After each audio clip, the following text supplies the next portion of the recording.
Yo, welcome everybody. Good evening, everyone. Welcome back to TCR Trinity Competitive Racing. Well, TCR TJ is the Season 13 Golden Class Champion for Trinity Competitive Racing. Oh, let's go, dude! Yes! Jabbar on the podium! He's on it by a 10! Gentlemen, side by side through one. And silent, and Seafreeze gets a half spin. Let's fucking go! Wheel bumping. DRS enable, let's do it. And Captain Blade battling it out for position. Captain Blade. Ickle, what the Then McChicken goes around and he also makes Rewind down the front straight. Oh my god. I gotta check the heart rate. Why do we do this? Because of nights like this.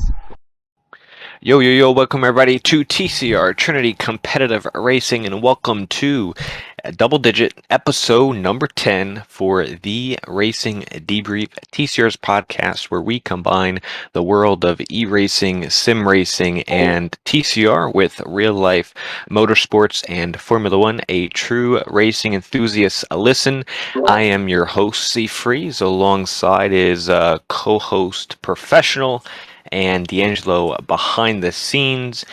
Just to make clear, if anybody is new to TCR, I encourage you to stick around and listen to hear a little bit on this episode.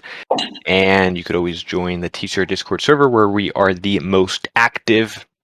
And we are recording today on September 18th, 2022. And let's get into it. And we have a very special guest for the double digit episode. We have a long-time TCR veteran and current official and head steward, which we will talk about. TCO, or other word, it could also be tcco. Depends how you want to be pronounced, but welcome. It's good to be here. First podcast I've done since we started the podcast.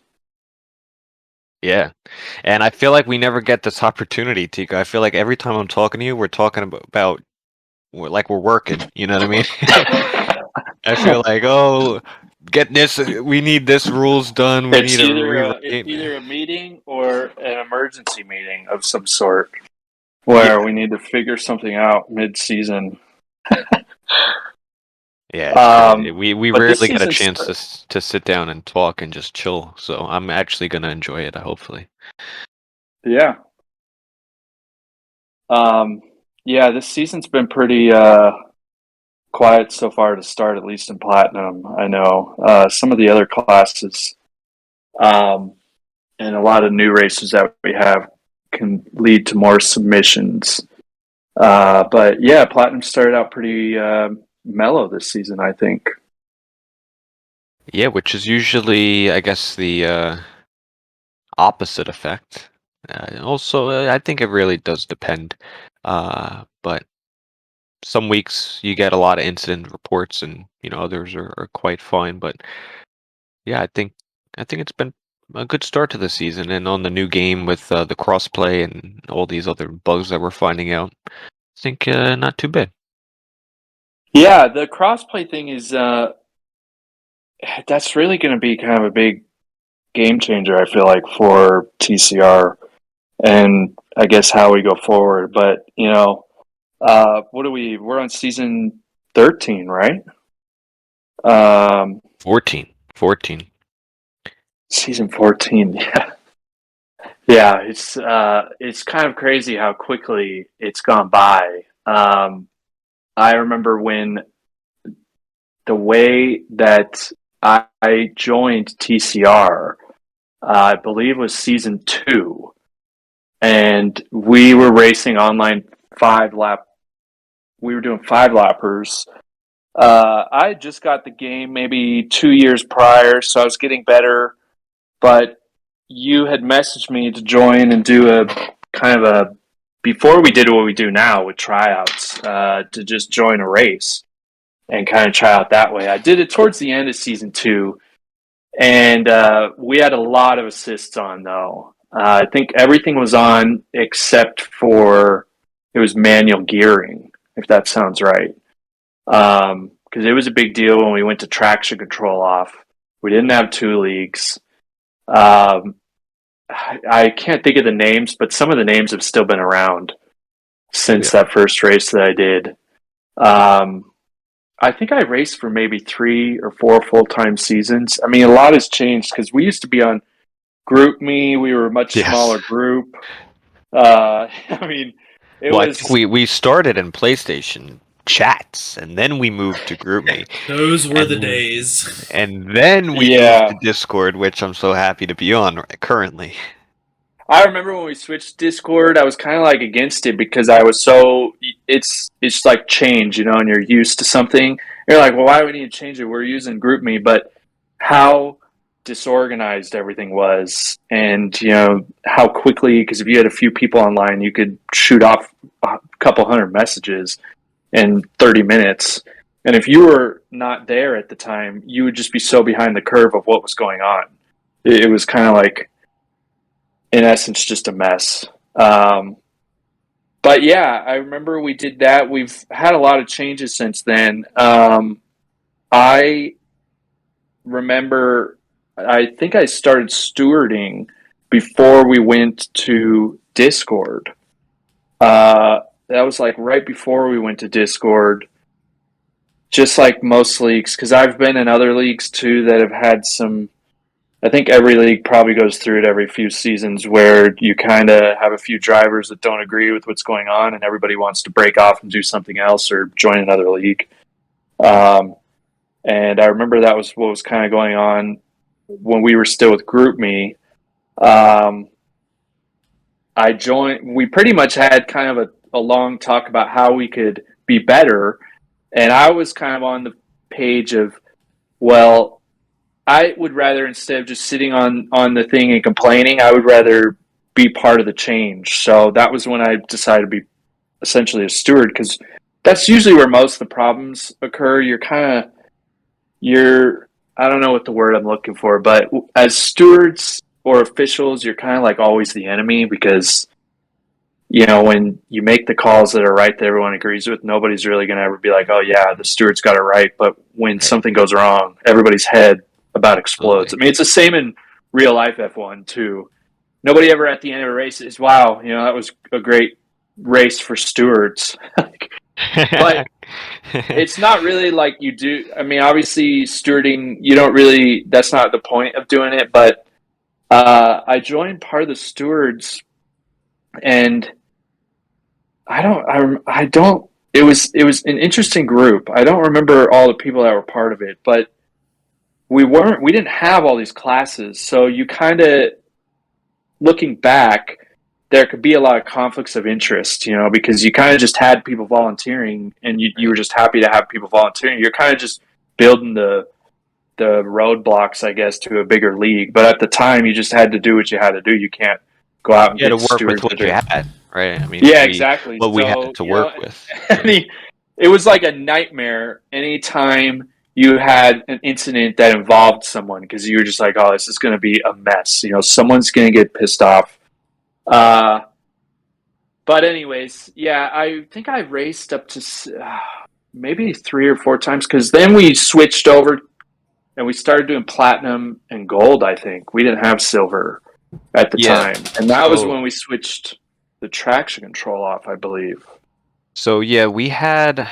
It's kind of hard. I don't really remember each season's assists up until season 5, which is when was the first season we split into two. So that I remember season 5, we called it Thursday class, which is now considered platinum class on Thursdays, and that's when we started restricting racing line only. Now I don't know what you mentioned earlier about Yes. the manual gears. I think we might have restricted, like, you know, the other like little assists, like braking assist or like steering Yeah. assist. You know, obviously nobody really runs that anyway, but you'd start assisting that. And then we also had, alongside the Thursday class, we had the super class, which was run on Saturday nights, which is the day we initiate. That's actually the day we had our first 4 seasons on, was Saturday nights at like 7 or something.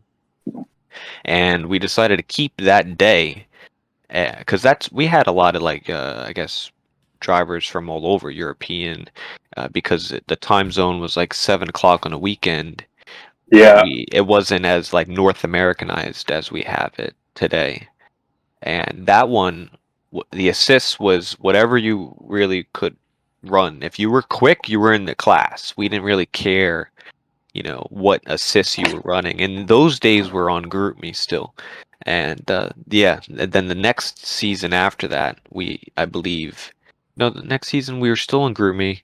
We had moved the super class to the Wednesday, and that's when we rebranded as Golden class and Platinum class and still racing line only, I believe. And it wasn't until season 7 that we started on Discord. So I guess season 14, we now have, I guess now 8 seasons on Discord. And only a few seasons ago, we just passed, I guess, more years on Discord than like on GroupMe or PlayStation. Which Yeah. only the OG drivers and other OG leagues will understand that struggle. Yeah, it's we've definitely gone through a lot of growth in that, and we did some other stuff that was kind of interesting. We did the vintage car for a little while, and that was kind of interesting. That was the only time I've ever won a TCR race, and I beat you in Japan. I have it on my YouTube, so I can relive my memory of when I used to be semi decent. Um, I want to see that. uh, I don't remember you beating me. I we used to do it on like 25%, I think, and somehow I got pulled, which is funny because as the games have gone on, well, that was the other thing. Once we kind of got the traction control off, at first I thought, well, there was no way I could race like that. Then I practiced, and it was kind of like fun. And then you really got to practice, and it seems like Yes. the games have gotten more difficult. So I've kind of just given up. I go on medium now, just to have my fun. But which is amazing because then the speed of the league, like of the tiers, just kept getting better and better. Because you can see the time trial data, or you just compare lap times, and you're like, oh my gosh, some of the tracks are just a nightmare, especially for probably a mediocre racer. Because it's funny to see well, at least for me, I'm sure some other people in the league have had the same. Because when I started, it was pretty casual, just on my pad, and then 2 years later, it was kind of like a few seasons into TCR. I bought a wheel and I bought a seat, and then Yeah. this year I got I kind of wish I would have went down the Fanatec route. I went down the Thrustmaster, so I kind of just stuck with it. I bought the updated Ferrari wheel that had the digital screen, which is pretty cool. But the online league racing, you just have to practice a lot, to be good and competitive. And the good part about our growth is we have competitive leagues, but you need to make sure, I think, you practice, or unless you just have the raw talent. Then that helps too. But yeah, it's been kind of cool seeing that. On the Steward side, I guess going kind of into that conversation of our growth of the stewarding, we used to, because when I became a steward, then I moved into an official, and we didn't really have a classification on anything of a head steward or anything like that. But we started to get more volunteers, which helped kind of what we were talking about, where we could branch off stewards. So we had non-racers stewarding. So that way everything was more fair to everybody else. And not that we steward unfair in the past, but it's hard to know someone's intentions, so to speak. And I want to say it was in 2017, whichever season that would have been. I mean, that would have been seasons ago. Yeah, 3, 4, 5, I believe, around that time. Yeah, was when we finally formed like a rule book, because it was kind of like, that was the hard part about stewarding was, and it always is, like the hardest part about stewarding is contact reviews and making it consistent, because that was kind of what I wanted to do, is make everything consistent. But the unfortunate reality of stewarding, and it's the same in real life, is it's just never going to be consistent. And some people just view things differently than others. But we didn't really have a rule book, so people were kind of confused a lot. And as we grew, you could definitely tell people were kind of like, well, you'd be like, well, we called this last year, and someone's like, well, that's not written down anywhere. How do I know? And we had sort of a graph that we had a very detailed. I think you made it. It was an Excel sheet that was a penalty for every sort of thing, but then that ran into issues too, because then you had other stewards that would be like, well, I think it should be more strict, or oh, that seems too strict, and then it was kind of like, well, every incident's different, in the part of stewarding, which is finally when we made the rules doc, which I think has been great over this time. I mean, we've been using it for quite a while, but obviously we've had to revise it and stuff because the first iteration of it that I wrote was kind of long, and you're kind of like trying to close loose ends, but also when you write rules, you kind of just need to write it very simple and not so construed out, because people are gonna make whatever they make of it anyways. So sometimes it already is going to be misconstrued. But that was about the same time that we decided we should have a head steward. And it was kind of the officials got together and we said, well, we should just have someone that kind of an umbrella system that overlooks it. But obviously it'll be too much work to do every single class, I mean, that would be a lot of volunteer work, so to speak. Yes. So that was kind of when we had the league head steward that would write the rules, kind of oversee things that needs help, but then branch it out as well, where we would have a head steward for each class, and everybody could come to that person in the class. So that was a nice part too. You always had a point of contact, I feel like, instead of, it takes loads off you as well, because I mean, people generally would just gravitate towards you because you started the league. Well, let me make clear for those listening. If there's anything stewarding, you don't go to me. Yeah. So please emphasize, how much Yeah. control do I have over the stewarding? Yeah, Zero. Pretty much the zero access. You are the guy. If anyone has any questions or wants to get involved with the stewarding, and like obviously I'll be in the steward meetings at the end of the season of like the rules. I like to Right. go over the rules, but I'm not a steward active as of last season. I kind of stood away from stewarding and focused on some other things, but yeah, you're the guy. That was the other thing too. I think we did about 2 or 3 seasons ago. We made our own separate server that only had access to our stewards in the class. So it kind of encouraged more freedom to speak. So what I mean, where you're not kind of worried about. And again, I don't worry about that stuff, but I could see how some people might. I don't want to criticize because XYZ is my friend, and they're like in the same channel reading everything and putting down. And then even furthermore, this season, at least in Platinum, with professionals, kind of off-season idea with a form submission. Now it's even better because now you can essentially. None of the stewards can even see until I compile all the information and kind of present it. Well, here's what all 3 of them said. Whenever an incident's submitted, we have pretty much a quick sheet form of what violation they found and what they thought. So that way you can kind of just post your opinion before seeing everybody else's and kind of having your mind driven away just because somebody else said something. But that doesn't mean that we don't have the conversation. If there was a disagreement, the stewards are obviously going to converse and that sort of thing. Same thing with appeals. Stewards and the appeals will convert.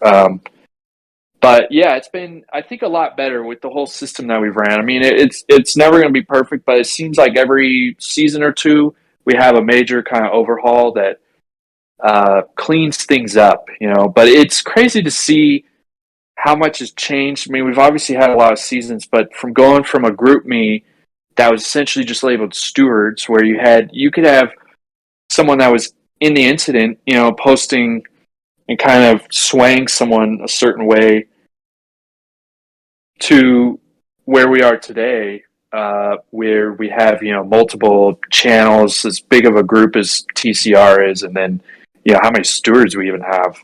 that are willing to kind of participate. I think it's kind of a fun thing, but I can understand why some don't want the extra work, but it's kind of fun to look at videos, and watch perspectives and see that sort of thing. I mean, I guess if that is your thing or not.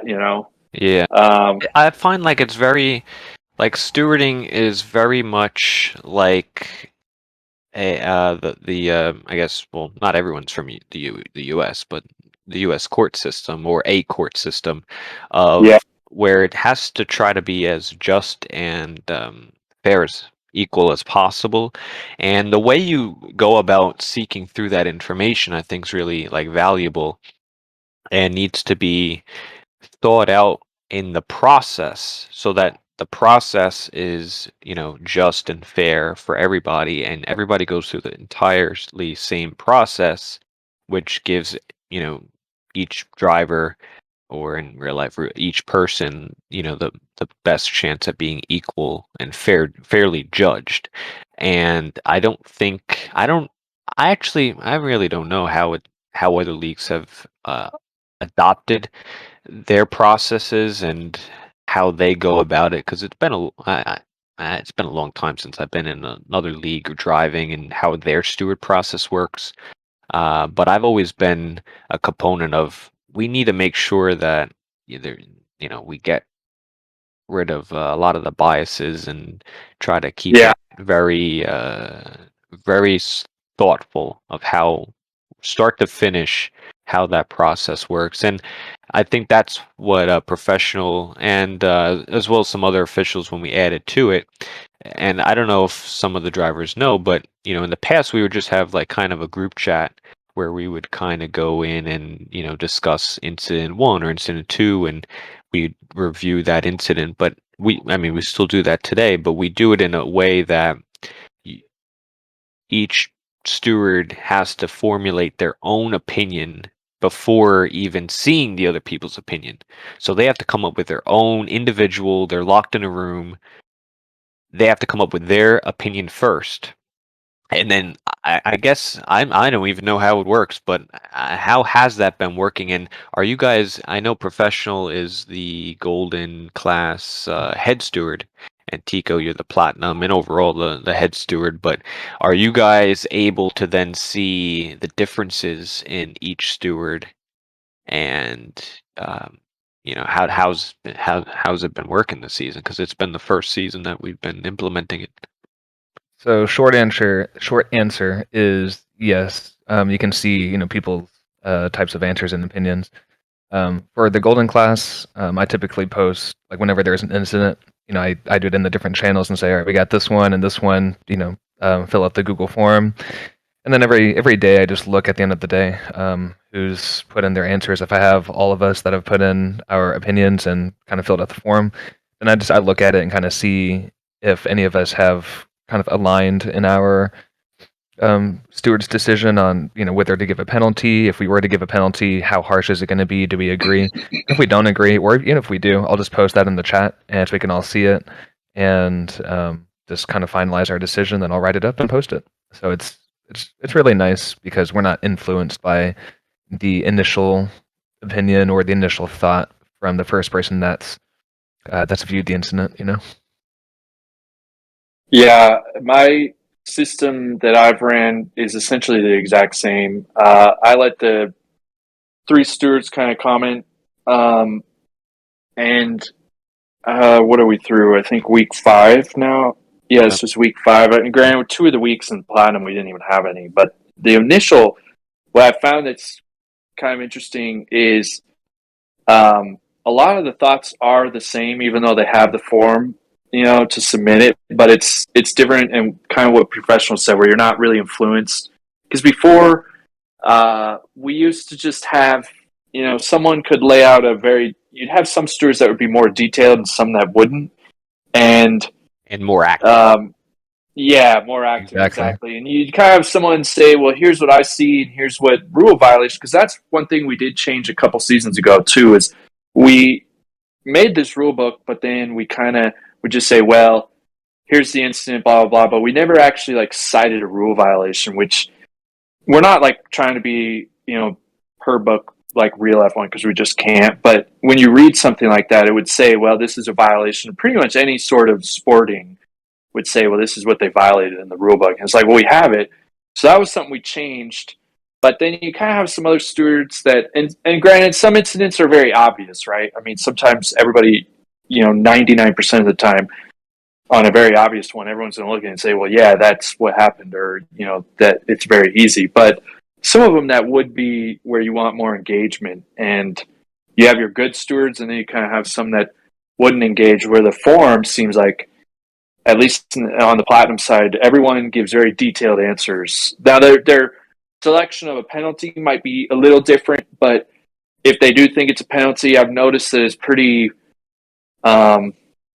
everybody kind of agrees. You just kind of have to come to terms with the penalty or not. We haven't had any big, at least not yet, where it's been kind of like, oh man, everybody's really far apart. But that's what the discussion would be more for, is, hey, we've got, different opinions with all three of us or something, or two, or blah, blah. And obviously, too, you have to obviously make your decision and come forward with the ruling. But the other thing for the drivers, I've tried to harp on big time in the platinum chat, is, last year I had TJ as a steward, and he's really active in the chat. I would just say you need to push these people to appeal, just appeal, because when we first came out with the appeals, it nobody was appealing, but like the officials. So then you're kind of like, well, do people even know they can appeal? I mean, they should. Drivers should. I try to make the rule book so every time we start a season, you'll see a highlighted section or revision. Those are more for the people returning, because it would take 5 minutes to just scroll through and see every highlighted section. Because all you need to do is read it once or twice and understand what you're kind of racing with, and then go forward from there. So that's what the highlights are for, because the majority of people should be returning. But the appeals have definitely, over the last 2 seasons, gone up. Sometimes we've had appeals where I think they've been a little bit more, I don't know what the word is. Some of the incidents are kind of like minor incidents. So you're kind of like, well, I would personally say my appeal, but we at least give the option, where that was something that was new, where we kind of just used to be like, well, stick with it, where now you're kind of like, okay, well, we could get other opinions in. And, sometimes the appeals, I don't know if, I don't have the exact number, but it seems like it's been about a little bit more than 50% of people appealing have actually got it overturned, or their penalty lessened, or something of the sorts, where, you get another group of people in and they just are like, I don't see it that way. Here's what I see. And you kind of like, oh, okay.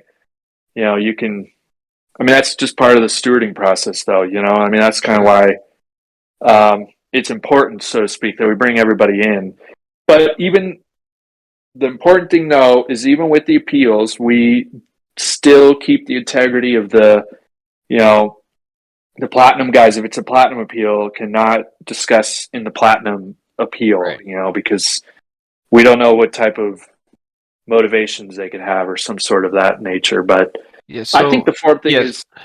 Sorry. Oh, yeah. Well, just to kind of clarify for those listening, so for an appeal situation, which anybody can appeal an incident, and if they're a driver, and they get one appeal for the season, but if it is overturned, then they keep that appeal, and that process can repeat as often as possible. But generally speaking, like Tico, like you just mentioned, you kind of want to use that appeal for an incident where it's more of a major penalty, and you have a good feeling that, oh, this can get overturned, therefore I can keep my appeal.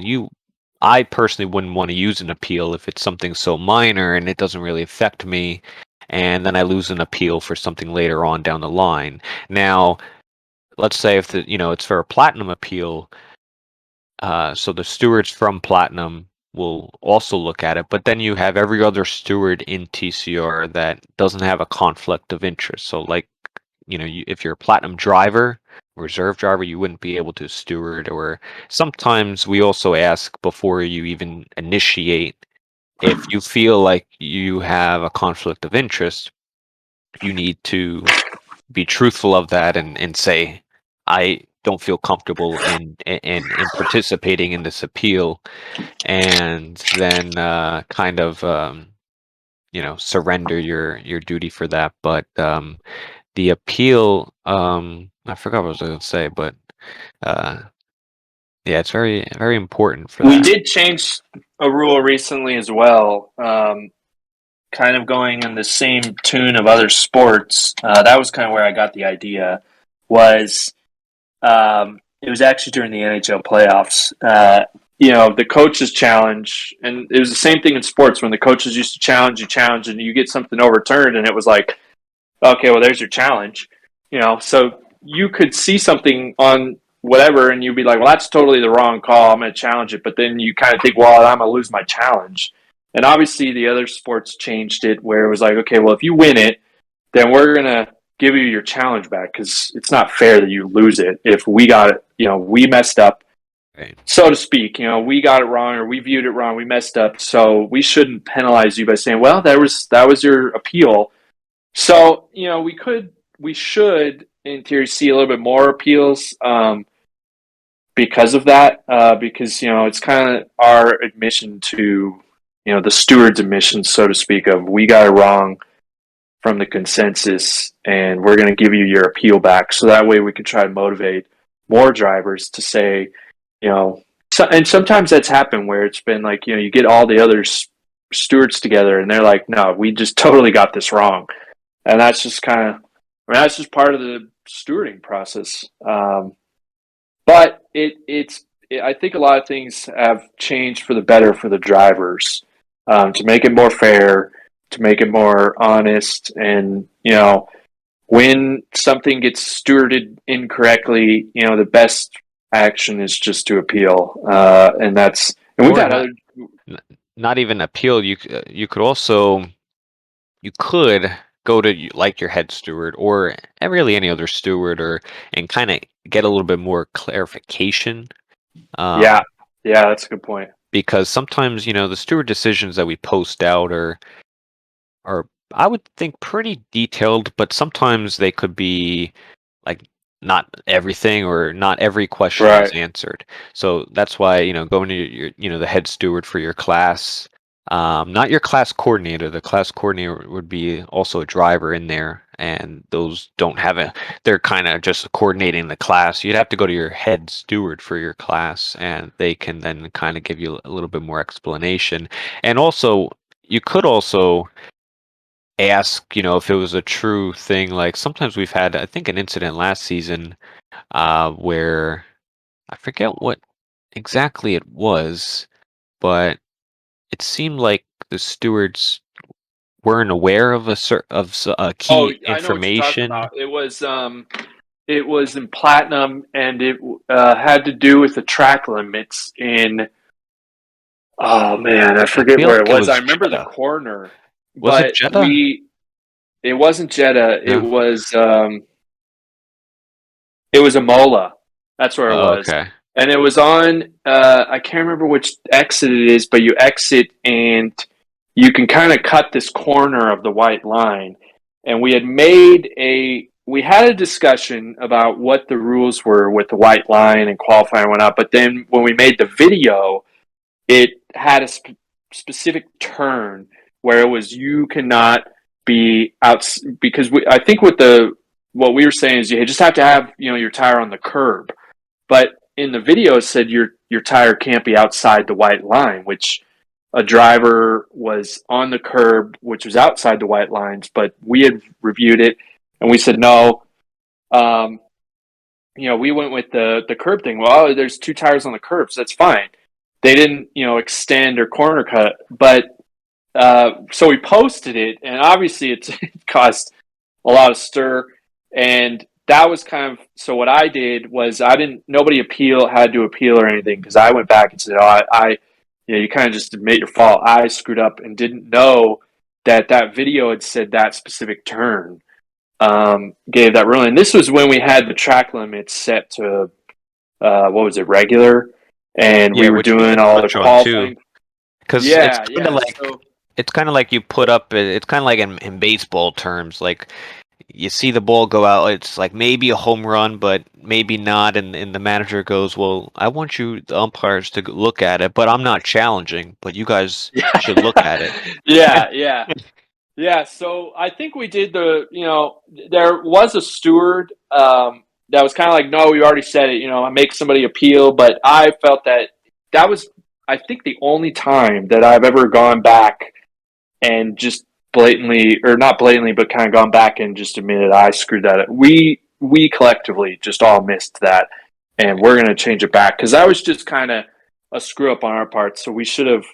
I mean, we should have just done better on that. But yeah, the track limits thing, that was, I don't know.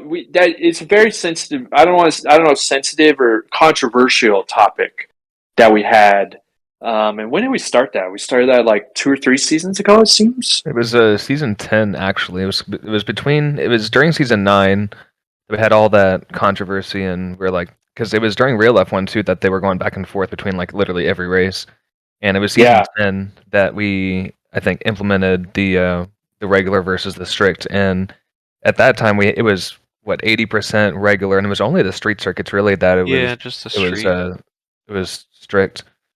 Now, now, how do That was you? interesting. Because how do you, everybody here? How do you guys feel? Because now we've kind of went back on to so kind of the reason for those who don't know. Currently, in the last, I guess, Two this seasons. season, yeah, last 2 seasons, we've been kind of all strict on the track limits. Although there was a time when we used a combination of regular track limits and strict track limits. And for those who didn't play the game, F1 2020 was extremely strict, and drivers were just getting penalties after penalties, and they were just racking up all the penalties throughout a race distance. First, like slightly going wide on mainly, I think, mainly track extensions, not corner cuts on the apex. Mhm. And I felt like we were like, man, all these races are coming down. Like everybody has penalties. It's like, how is this exciting or even good for racing when everybody's getting penalties for barely going outside of a track, and outside that track is like a section of grass. So even if you used all the curb, it's like you're it's not like you're miles off the track. It's like Japan, like in between, like you would get an extension and like in between the two Degners, and you went outside the curb a little bit, but it's like if you went another inch, you're now in the gravel. So it's like, why am I getting a warning through that corner? Because it's weird. F1 kind of went from, because if you think about track limits versus, I guess, like other sports like baseball or NBA or NFL, it's all like boundaries of where the sports can be played inside, on and inside the lines. And track limits for racing should kind of be the same, but it was also, I don't know, I feel like we kind of as racers kind of disregard the in-play track limits. So for a while F1 was always, oh, you can kind of use the exit curb, you don't have to stay within the white lines, and they were just kind of being very lenient. Then they started to kind of say, oh, you can use the track in this section of the track, but in these corners XYZ, you need to be within the white line. And then that's kind of morphed into, I think what it is today is you must be on and inside the white lines at all times at every portion of the track. Otherwise, you would start getting warnings and penalties. And I feel like F1 literally did. I feel like they've always been copying us because the way we did the regular Yeah. track limits, they were also doing in real life literally 2 weeks after. And then when we started doing a combination, they started doing a combination. So it was just super weird. But do you guys how was that whole process? Not all the little nitty-gritties of it, but um how did you like doing that? Because we were really the only leagues that did it. I mean, TCR for us, we kind of do our own thing, do things different our way, and I think the racing was great. I think some people didn't like the fact of you didn't really. It wasn't. the track limits weren't. It's not like we didn't have the technology F1 has in order to incorporate it. So some people could maybe be gaining in these corners and could be getting an unfair advantage. But the racing was really good, opposed to today. Although it's not too bad with the strict limits, but races can come down to solely penalties for like barely going outside. So like, where do you guys sit with that as a driver and Antico? You kind of haven't raced in a while. Hopefully, we'll see you return. But how do you see it more as like a spectator?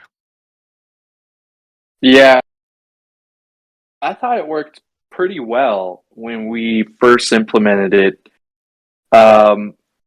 Until we hit, it might have been the TCR Grand Prix in Austria. Does that sound right? Yeah, that was Uh, like. and we, Yeah. I think I think from the steward standpoint, we were fine, and everyone kind of agreed with it. But we had a big, because we definitely emphasized on the exits of, I don't know the turn number, but it's coming right before the straight. You go to that first turn and the second turn, and we just emphasized all over that track that we were going to be very strict. But we did. I want to say that first time we did it, didn't we do like a 5 lap race to determine the grid, Yeah, and we'll or get something into like that a little later on. But yeah, that later? was the Yeah. So TCR we Grand we Prix format. we did something like that, and we were kind of, and there was discussion about amongst us with how are we going to do that if someone violates the qualifying in that, then how do we apply it to the race? And so I think we told the drivers beforehand, hey, if you do that, we're going to be strict on your final results. So we wanted the drivers to err on the side of caution. Instead of pushing the limit and then seeing what we would do later on, we just kind of told flat out, hey, we're going to come out, and of course we had a very controversial, which it wasn't super controversial because I don't remember the driver, but I don't need any names. But when he did it, he kind of just admitted it and was like, "Yeah, I went too wide, and um, I'll take my penalties." So it actually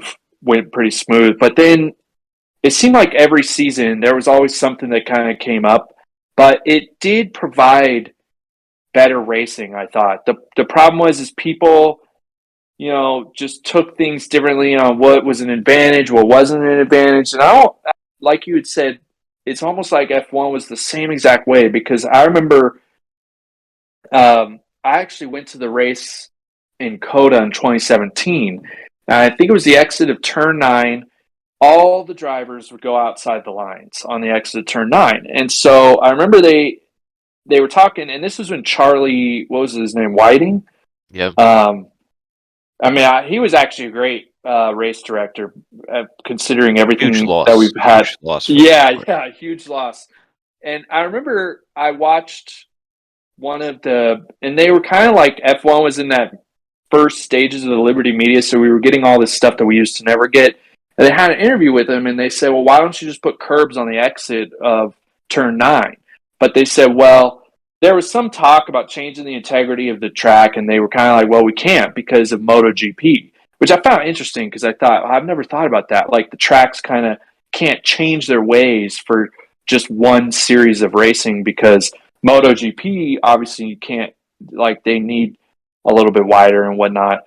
But F1 definitely started in the same way of TCR, a little bit later, actually, I think, kind of started getting more strict, where we kind of moved in. I think from the spectator viewpoint, it was better, but from the league management standpoint, it was messy, so to speak. It's hard to More steward headaches, I consistently. guess. Yeah, more headaches. It's hard to steward consistently.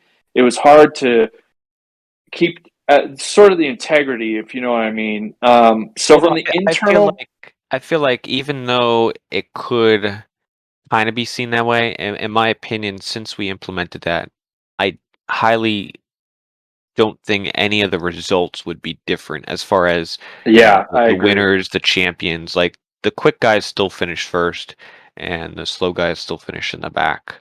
And you might have Yeah, received a penalty, but at the end of the day, even if it was on strict, you would have received a penalty. So, it's mainly for those, like, how many people, got away with it and got away with, Yeah, like there not was enough some to really tracks do that anything.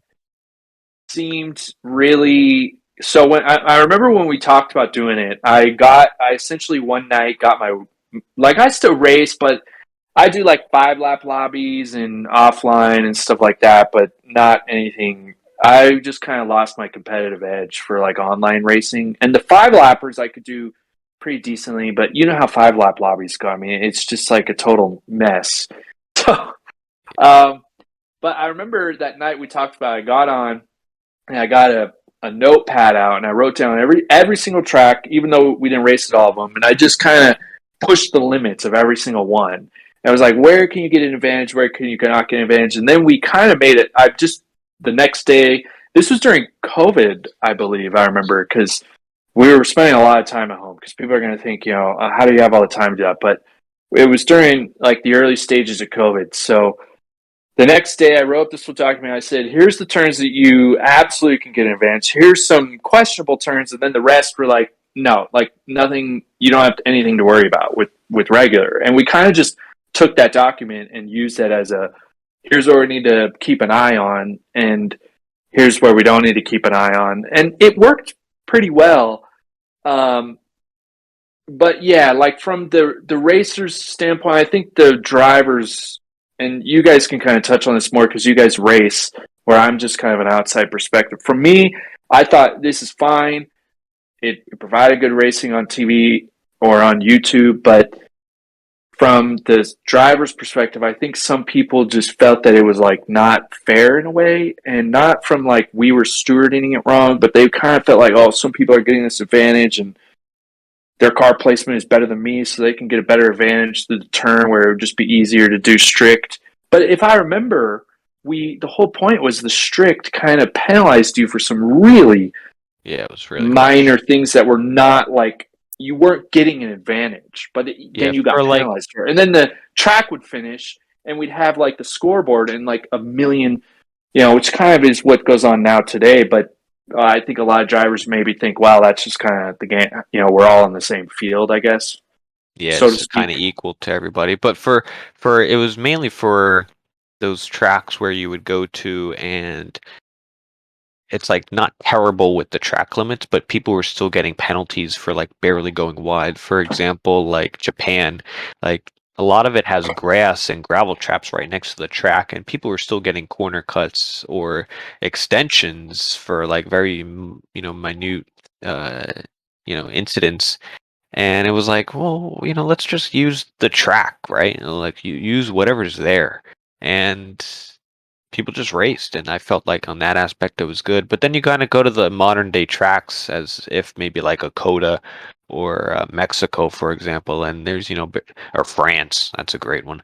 There's no gravel traps whatsoever, and it's just like, man, you can really abuse the track limits in certain areas, and that's why I think Formula One, they had that technology to really zone in on all of that. But professional or D'Angelo, how did you Mhm. guys see the difference from racing then and then kind of how it is now? So back in season 10, whenever we did change it to regular corner cutting for most of the tracks, it was a welcome change for me, actually. It was nice to be able to use what was available, like you just mentioned, and use the track because that was what was happening in real life. And yeah, it provided better racing. But on the flip side, even as a driver, I felt like it was more inconsistent with monitoring each driver and the drivers being or like having more integrity and following the rules and stuff. Because there was times that even myself, and I'm sure you guys as well, on a certain corner.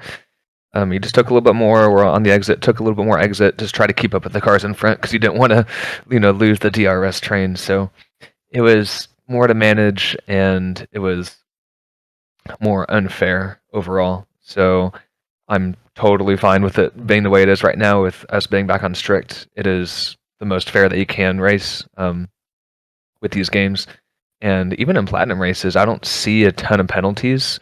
There's always those certain drivers, I'm not going to name names, but it's pretty much the same ones every single week that end up getting 3 seconds or 6 seconds or even 10-second penalties. So But even the past few races in Platinum, the results have not been changed or not been skewed by penalties. So that's been a nice change and nice to see. Hopefully it keeps up like that the rest of the season and into future games. So I guess overall, long story short, I'm happy with what it is right now. Yeah, no, I agree. I was happy back then when we had it, and also happy now with the Yeah. adaptability, I guess. Yeah, and just D'Angelo, any thoughts, D'Angelo, on that or anything else? Yeah, I kind of agree with professional. I feel like it was very inconsistent when we had the regular and strict in around season 10. So I kind of welcomed going back to strict because it has that element of like you have to be either really really good or perfect to win a race so you don't get a penalty. So it brings that aspect out to it.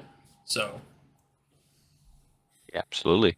Now, Tico, I wanted to ask because we kind of mentioned it, but I don't know if we actually really explained it. So back when you joined, I believe season 2 or so, and when I did go into the messages and got you in, I guess, and you started becoming a driver, there was you were just a driver, and then I remember you were one of those drivers that was critical of a decision or some steward decision that had come out, and you wanted to get involved, but it's kind of funny because I feel like back in the day, you were like um, I felt like I don't know how to explain it. It was so long ago. I vaguely remember, but you were like, Yeah. in lack of better words, the troublemaker of the drivers. And I was part of them you were essentially. a part of them. Nico, the You were. troublemaker? Get out of here. Yes. No way. I don't believe it I for a second. Yes, you we were. You were well, like yeah, you were like half it's a the platinum grid currently. yeah, it was. Just so you know, my personality, I'm not a troublemaker. I'm a shit stirrer, Okay, and I but Oh, like that you term. know, I yeah. talk, but I'll take it too. But when I raced, we were a much smaller group, so now we're this large.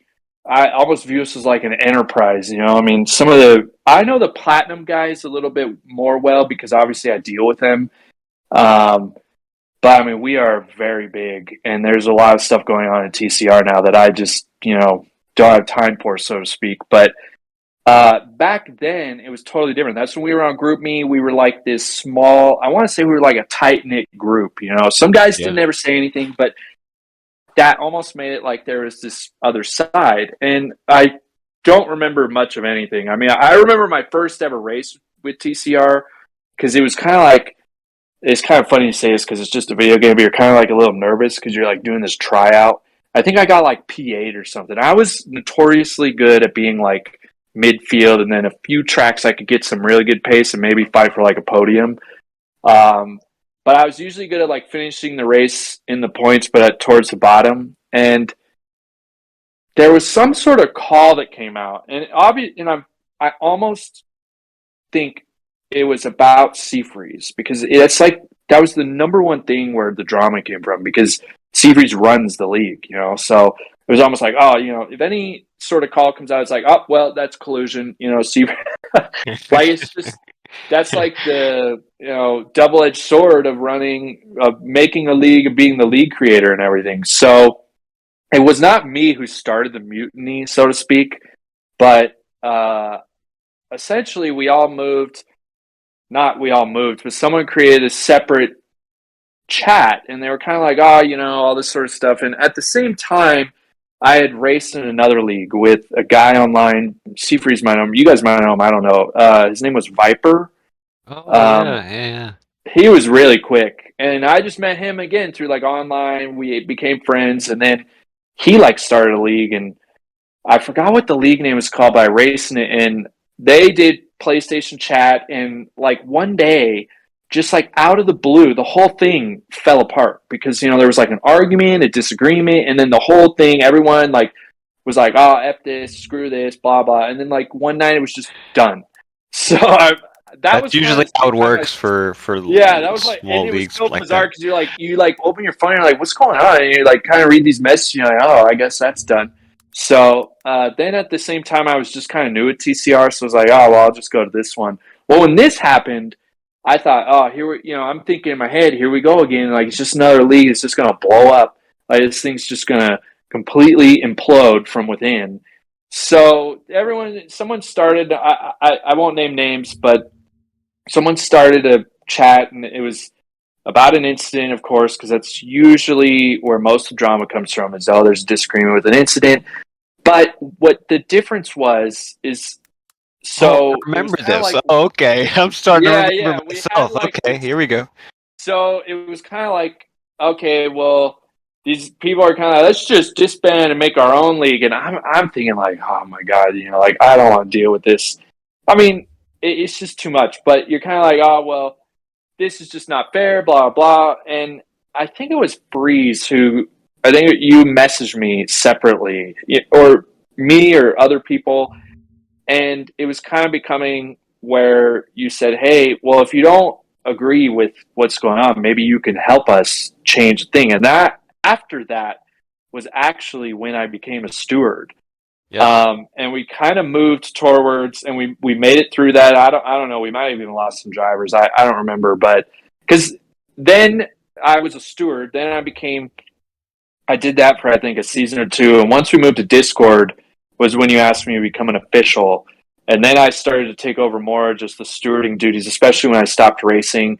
But I still wanted to be involved. I like stewarding, so I think some people probably think like, oh, why bother wasting your time? But you guys still there? Yeah. Oh yeah. Yeah. Oh, yeah. I'm gonna have to switch my headphones here in a sec. But yeah, and I just remember that being kind of the moment where I don't want to say like I got my foot in the door, but it was kind of and I've tried to encourage drivers the same way, where it was okay, I could be part of a change, or I could just cause drama, so to speak. Where you kind of I agree with you. I probably did stir the pot a bit, but some of those same people that were stirring the pot was like, hey, we can either be part of making this better with our opinions, or you're just sitting there and just stirring the pot. Just Exactly. Just yeah, to exactly. kind You're of, just or not complaining, complaining, but like, and just kind of like enjoying the drama of it all. yeah, and So you're to like, well, speak. do you want to be part of like, well, maybe you have a different perspective that will help, and I usually try to sway it that way. I mean, we're all volunteering our time. That's the thing. We're essentially volunteers, and not obviously we enjoy doing it. Otherwise, there would be no point in doing it. So I enjoy doing it, but that's kind of the thing is there's two types I feel like in just any sort of, well, from my experience of being a TCR for so many years, there's really two types of drivers. There's people who will join and say, okay, I want to do this, or I want to help out and be better here, put my ideas here. And then there's just kind of, it's just the reality with any online game is you just have people that want to stir the pot, and they just want to, the world's out to get them, and screw this is all rigged. And that's just kind of the path they go down. And I feel like that was probably in my opinion, the only time I felt like the league was in jeopardy. But we were much smaller of a group. Yeah, that We've was gone back through some in, tough. man, that was like, I want to say like season 2, 3, 4 ish. Yeah, it was like it had to be 3 or 4 because Yeah. it wasn't season 2. Okay. And the only time I've ever felt like we've ran into something, I guess we've ran into something close to that was during COVID. We had kind of a big group that had a big disagreement. And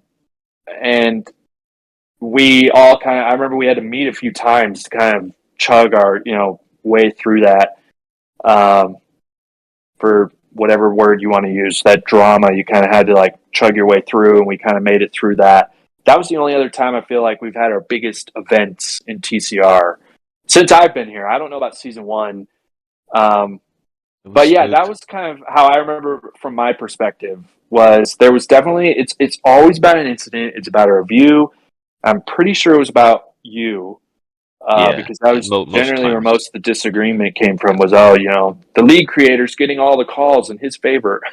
Yeah. Well, you know what it is? It's like I would think a lot of the arguments or conflicts or drama or whatever you want to call it does come from stewarding. So, and it's because they disagree with the call, and it's usually an immediate reaction to it, and they're not like uh, taking the time to really understand the call or try to understand the call. It's just an incident comes out, they react to it, and it's a bad way of reacting to a call without getting like the proper information. So either they were involved in that incident and you know uh, they disagree with it.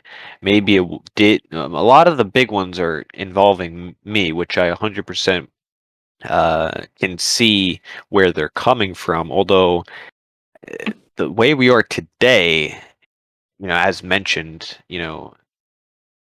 and to kind of clarify, uh, the the way that you got the steward role is exactly kind of how you mentioned it. You were kind of one of those drivers that did kind of speak out that you disagreed with calls, and I'm like, oh, okay. But I contacted you trying to or to see if you wanted to help, and then you eventually did. So we were never like obviously we worked together many years now, but at the time we weren't like best friends. Like we were kind of like Yeah. you kept disagreeing with something, right? And but now Yeah. to morphed into today, how it's evolved in our rule book, the process that we go about it, and not only that, but more into the process, like I think it's really good that like the head steward of TCR yourself uh, is maybe not full time racing, but still involved, right? I mean, you haven't been full Yeah. time season for I would say I think since like season 7 or 8, and Yeah. I think it was season 7 or 8. One of them I yeah, started out, and you still stuck and around and been the steward and are very passionate about the rules and the process of TCR, and you're really when it comes to stewarding, like I do not uh, do anything with the stewarding other than the meetings we do either mid-season if needed or definitely at the end of the season to review the rules. But apart from that, it's really all you and the head stewards and you know, I don't even see anything. I don't even have access to give roles in the steward because we have a separate stewards Discord server, as Tico mentioned way earlier. And yeah, it's just like today, it's a lot more, I would say, uh, formulated to it's down pretty much breaking down to a science to a T of how we've started way back. I remember the rules used to be maybe a half a paragraph page, maybe even, and now we have like a 17-page uh rule book morphing into like a very simple, hey, let's get in a party to discuss an incident. You do agree? Yes, I agree. Blah blah blah. And there could be people drivers trying to sway each other to now having an individualized, unbiased Google form where drivers can use, and being a lot more precise and going through it all. I think that's been really cool to see. And even from today, we might think, man, there's still things better we can improve upon on the steward process. Minor things to finally like perfect it, even though you can't really perfect these things, but you can try to get as close as possible. And if people at the end of the day still aren't willing to accept the or see that in the bigger picture, that's kind of really on them, I believe, because I feel like it's a lot better of a process than where it was. And I really can't speak on other leagues, but for us, I feel like it's pretty in depth. Now, I will ask one question to Tico because I saw a few platinum drivers mention this. I want to get your take on it. oh boy. I want to get your take on it. So, obviously, we mentioned earlier, if you are a platinum driver, that means you can't be a steward for the class, right?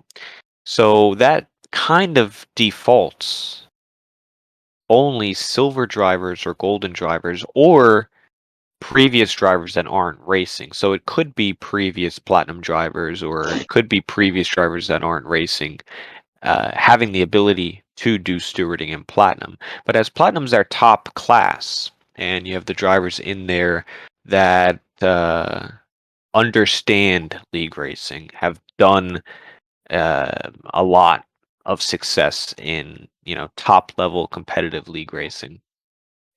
How how do you see maybe because some drivers feel like having lower tier drivers stewarding for upper class might not be the best quality of stewarding. How do you think of that? And is there anything else, I guess, materials or rules or other processes that we have that could give them the information that they would need to make a better, well-rounded call? Do you kind of understand what I'm saying? Yeah, Because like for silver class, we have potentially some platinum drivers yep. stewarding silver drivers, but then when you go to platinum class, you might have a silver driver who it could be his first rookie season volunteering, being a steward as. So how do you see that? Yeah, that is a good point, and that's kind of one of the. You guys can hear me, okay, right? Yep. Okay, cool. That is one of the, I guess, navigating things of being the head steward is when you make out the um, steward roster, so to speak, of all the classes. So we have quite a bit of platinum guys that I can't use for platinum, and some of them are really good stewards. Um, in the past, I usually always tried to have, so you kind of have me there, but I like to kind of oversee the stewards, and the stewards kind of make their decisions, and I kind of can help them with my opinions and whatnot. But or be there for the tiebreakers, sort of like the leader thing. But you kind of want your stewards to discuss, if that makes sense. And I always try to have like a veteran for the platinum, and not to diminish any of the other ones, but we have very experienced stewards that are going to silver and golden just because we have platinum guys that can't steward in platinum. So I'm not super worried about that. But I don't want to put all my stewards as, so to speak, new and inexperienced stewards just to make it, because it is kind of our top tier, so you want them to have good stewards. But that's one thing I do. So I've had GT for a few years before we had Jones for a few years as well, which was kind of like a really experienced steward or person of the league that could be in the platinum steward panel, and then as well as for a few years I had Chargers as well, and I kind of made sure that the platinum stewards were super engaged. But this year I do have a couple. Well, I have one new steward in platinum, and you just I have a guide, that I give them. Here's how we do it. I'll message them. Here's how we run it. Here's our rule book. You need to make sure you know the rule book because we need to quote the rules when you're saying they violated something. And generally, it's gone pretty well. I haven't had anyone in platinum that their steward, I don't know what the word, steward like profile or how they were stewarding be not up to par, that I would have to kind of, hey, you need to correct this. But that's probably something that I would do. But I don't feel like over the years that we've broken up and had these class coordinators and the head stewards for each class, I think that the platinum guys that we've had have been very good stewards.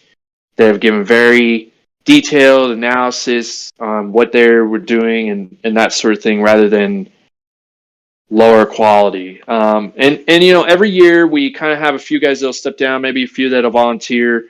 But you always want to make, and I don't want to make it sound like, oh, I'm poaching all my top stewards, because some of the platinum drivers that we have that steward are fairly good. stewards that I would love to have in platinum, but I just can't.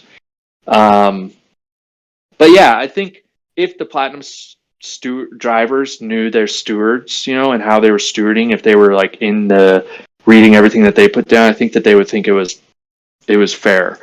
And I don't know if maybe that's because I'm monitoring it. The stewards don't want to go, cheap or not give any information, but be poor with their information, I should say. But I can't. All I could say is that our platinum stewards have been good over the years. And we do switch it up. That was something we started last year. I think it was the recommendation of you, that way we could kind of have people change a pace as we can. But that way I give the platinum guys, making sure that they have good stewards that are not just all brand new or silver drivers, that don't get to experience that sort of competition or assists off, et cetera, if that makes sense. For sure. Now, if anybody is interested in possibly joining the Steward group, obviously they could message you, but what do they have to do? Do they have to do you inform them of anything? How do you kind of judge if they're good enough as far as have the experience off of that? And what kind of information would you give them so that they could join the Steward group if they want to? Yeah. All I could say is in the middle of the season, at the end of every season, I try to recruit as, and if anybody is interested, it's not a very intensive in terms of it's going to take a lot of your time away. Now there are some weeks. I would say it's rare that we have, a lot of incidents where you might, you could potentially have 10 incidents in a week. I mean, it does happen, but in terms of your volunteer time, it's not a whole bunch. You get to view incidents, hear the perspectives. You're kind of, in a way, it's just like you brought up, it's the judicial system. You just view yourself as doing a jury, I guess, but all you do is Formula One incidents. You do kind of need to know the rules that we have, and I don't think our rule book is very difficult to read through or anything like that, but for me, I got interested in the steward thing. I mean, obviously, we talked about that earlier in the podcast, but there was an incident, all that sort of stuff. But I've obviously enjoyed it. I mean, to be around this long and to kind of still do it, I enjoy. You kind of get to interact with some of the season. You get to see things, but more so, you just get to see the incidents and kind of rule on it. And if that's something that you find interesting, it's easy to do. You don't need any experience. You can message me that you're interested. I kind of have a little chart program that we implemented last year. I kind of call it our SOP of how we do our incidents, so it's well laid out of how you penalize someone or how you don't penalize someone. And you kind of go from there. I mean, it's obviously your first few incidents will be new to you, but over time you'll get more and more experience with seeing things. And if you stay around for a few seasons, you'll see there's still incidents today that I've seen, and I'm sure you can agree, Seafreeze, that you could see in the tickets, and you're like, there will always be something that we've never seen, or a loophole that we didn't think of, or something that happened, and that's just kind of part of stewarding. So it never gets dull, so to speak, especially because contact incidents are always, going to have their own sort of element. But yeah, you don't need any experience, so to speak. It shouldn't be like this. I don't want to make it sound overwhelming or intimidating.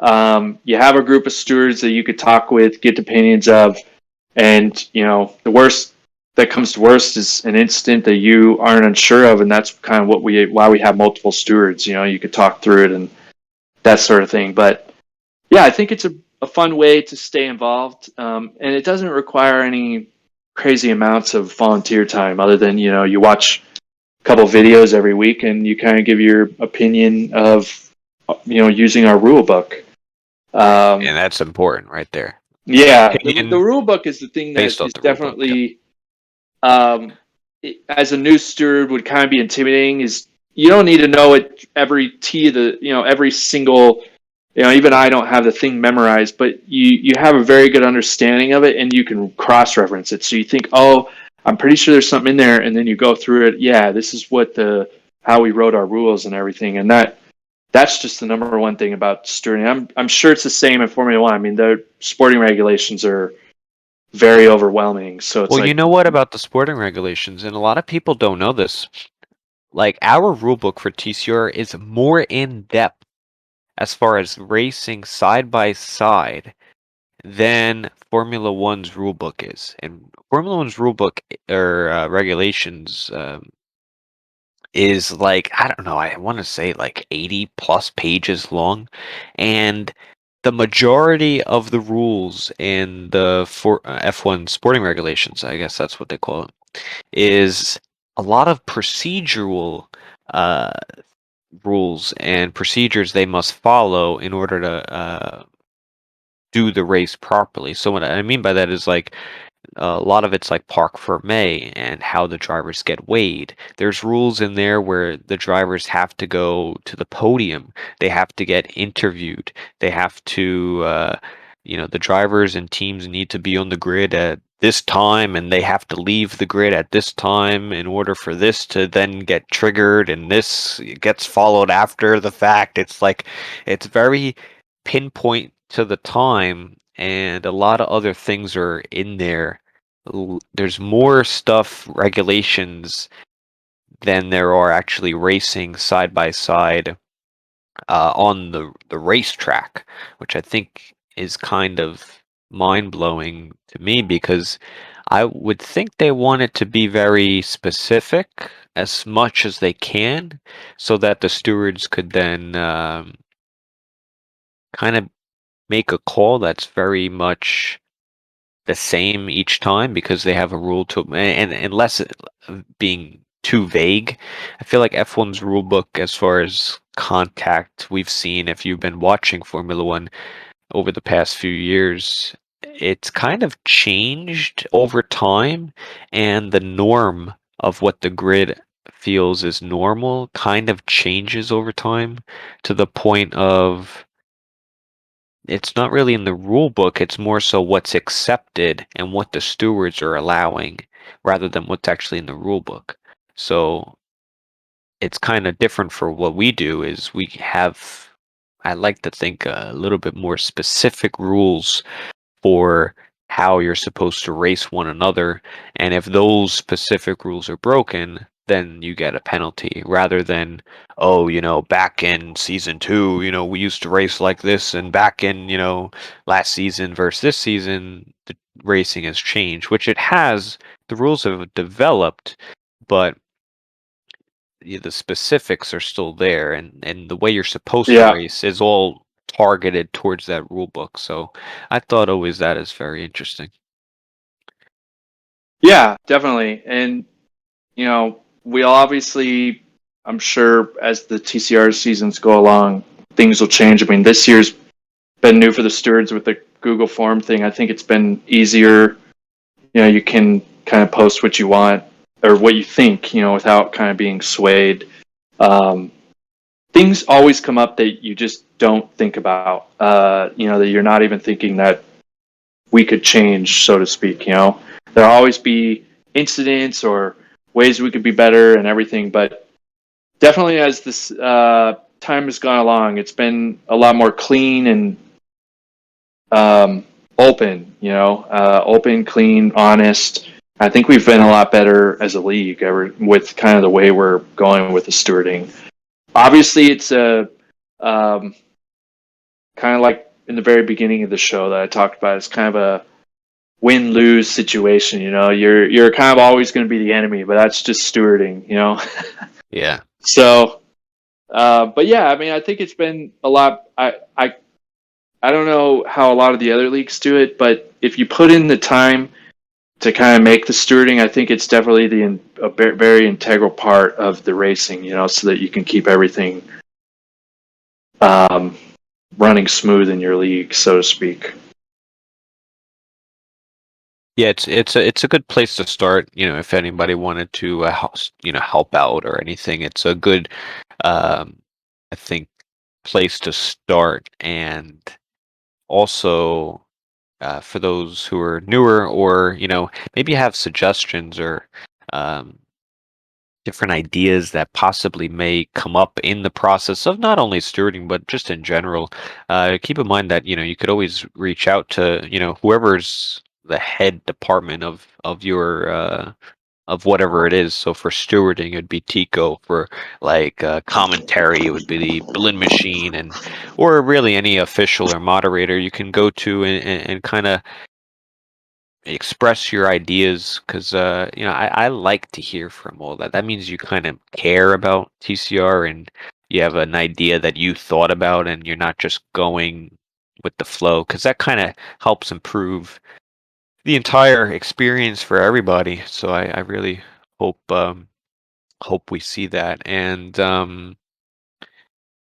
one final thing for me, to ask you, Tico, is it's been a little while since you've raced. I know you're signed up as a Golden Driver Reserve, but when exactly are we going to see Tico make a return? Because it's I funny. know. I don't know when your last race was. I think you might have done a reserve a few seasons ago, but it's funny to see the drivers today. They have no idea who you are. They're just like, who's this old Tico head steward guy that does the rules? He races too. They haven't even seen you on the track. So when are we going to expect you to be out on track? I think what I need to do, last year, I was very close to getting in the All Star race. Yes. Yeah, and I think we were going to talk about that after the stewarding stuff of this podcast, but hopefully I could get on the track for a few warm up races in Golden. I'm hoping to get a couple in at least. The problem is I need to practice. I need to practice more and just get in on a race. It's been a while, so I don't know what to expect, so to speak. But I've done a lot of online racing in this new game, but the problem is our league racing is so much better than going into a 5-lap lobby, So that's I'm hoping that I could get into a couple this season and maybe at least fight for some points. And hey, if we have spots in the All-Star roster, I'll try and do that one. But the All-Star race though is kind of a mixed talent, we have some pretty good race drivers in that, I believe. Which I don't know I haven't looked at the schedule yet of where we're racing for the All-Star race. Oh, it's a to be determined. It's a so we'll- TBD. Yeah. Oh, it's a TBD. I'm hoping that it's going to be Haken or not Hockenheim. Yeah, possibly Hockenheim or maybe even Malaysia if it comes out and if the rumors are true of those tracks going to be in the future of the update. But who knows? Oh, is that what they're saying? Both those, huh? Yeah, and like a few more too, like the short versions of Hockenheim or the short version of Bahrain or something like that, or Japan even.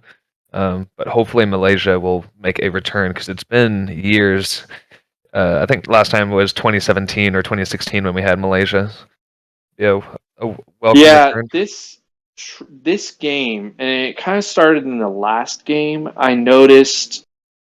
I mean, I feel like it's in a way, it's kind of like I'm sure like real F1 is confidence is obviously a big deal, and some tracks you're more confident than you are in other tracks. Mm-hmm. But there are some tracks that I am just so slow on. It's almost like I can't even fathom how I am as slow as I am. I think the worst track that I am in the game is the Netherlands track. That's a difficult one. It is so. This game is so humbling. I just feel like it's just very humbling because there are tracks that you could go in the time trial and put your time trial and you're like, oh yeah, that was pretty good. I'm up there. And then you go to another track and it is like, you're lucky to be like top 50%. And you kind of look at some of your friends' times. You're like, that guy's like 3 seconds faster than me. Like how do you even find the time? Like, yeah, I don't know. There are just some tracks that are very intimidating. And I don't know. I've always kind of wondered that with more of the platinum guys because they're more of our veteran, like top drivers, and I kind of wonder, like, man, is that the same for them? Like, are there some tracks that you're a lot better on versus another one? But I don't know. Yeah, I think so. I think it really depends. I think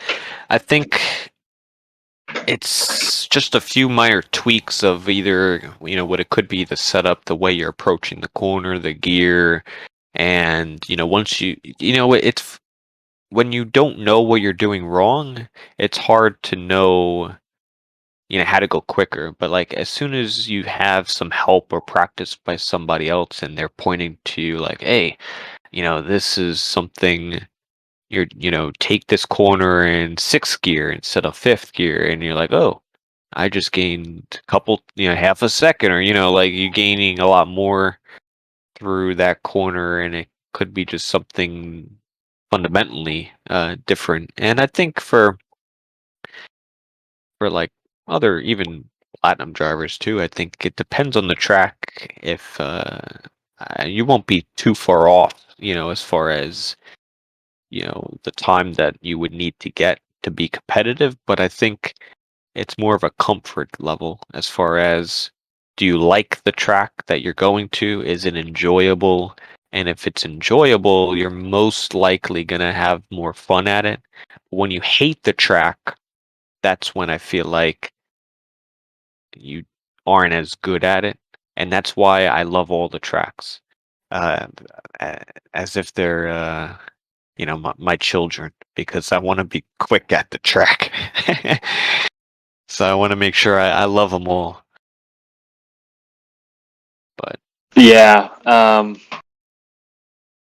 Yeah, I feel like that's how it was even when I used to race full time. And maybe it's part of the game turning more realistic that some of the tracks have been more difficult than others.